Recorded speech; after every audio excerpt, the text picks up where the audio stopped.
Danielle Smith revealed she will now allow reporters to ask just one question each in news conferences, and she's not taking any follow-up questions.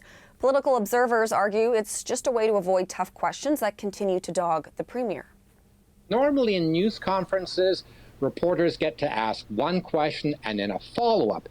And then that way we can, clarify what she has just said, or if she's refused to answer the question, we can then follow up saying, basically, please answer the question. By limiting the ability of reporters to ask questions, she then is less likely that she will get herself in trouble. On her Chorus Radio call-in show Saturday, Smith said the limit will allow as many reporters as possible a chance to ask a question. Rachel Notley, leader of the opposition NDP, says if Smith is unwilling to explain herself to Albertans, she should not be Premier. For more, we're joined now by Laurie Williams. She's an associate professor of political science at Mount Royal University, and she joins us from Calgary. Laurie, thank you for joining us. Great to be with you, Hillary.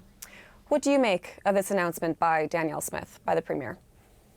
Well, she clearly is trying to avoid answering difficult questions, and she's been struggling with this basically since she became Premier. Her very first press conference, she infamously said that unvaccinated people are the most discriminated against people she's ever seen in her lifetime. And she seems to keep making misstatements or controversial or problematic statements, or there are columns and public statements or recordings of things that she said in the past that people are asking questions about. And so even though in January 10th, she came out to reporters and said, I'm hearing that reporters want to talk to me more directly and ask questions other than about the announcements we're making, so I'm going to make myself more available to you, just like Ralph Klein. And I'm going to admit when I'm wrong and make corrections, just like Ralph Klein. And she's done anything but since that time. She's tried to avoid answering questions by saying there's a pending lawsuit, which she might bring against a news outlet. Can't answer questions because there's an ethics investigation, can't answer questions, but then continuing to try to explain herself on her radio show. The problems, the differing explanations, I think, have raised more questions than they've answered, and she clearly wants to avoid having to answer those questions. Has this sort of thing ever happened before, where a politician tries to limit reporter questions? I think it's not uncommon for politicians to try to avoid, and there are lots of ways of doing that. One of them is to sort of pick who you take the questions from, or perhaps not answer the question as actually posed.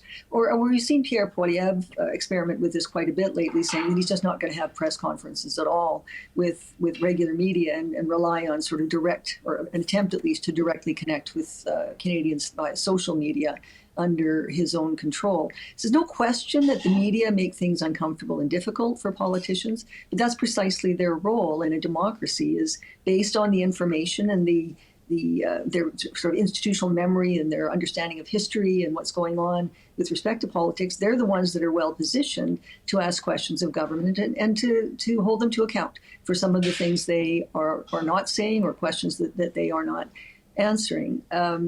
This particular move, again, coming on the heels of a number of other attempts to try to control what questions are asked and answered. There was a long period of time where Danielle Smith didn't meet with the media at all.